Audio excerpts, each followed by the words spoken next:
Oo kung oo, hindi kung hindi. Huwag kang mangangako. Hindi maging saksi mo ang langit. Hindi mo pwedeng maging saksi ang lupa. Hindi mo pwedeng maging saksi mo ang Diyos. Dahil ikaw ay nilalang ng ating Panginoong Diyos.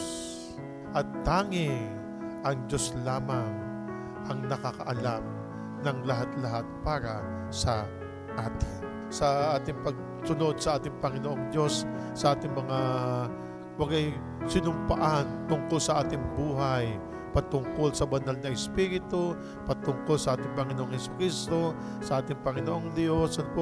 Ito lamang ay nagbubuso sa atin upang tayo ay tumungo sa pagmamahal natin sa ating Panginoong Diyos. Ang tupdin mo ang iyong tungkulin bilang isang mamamayan ng Diyos. Ito ay magandang tungkulin po na ikaw malaking tagasunod ng ating pong Panginoong Diyos. Kaya nga po, pag oo, oo. Pag hindi, hindi. Isang pagsunod lamang po sa sinasabi po ng ating Panginoong Jesucristo.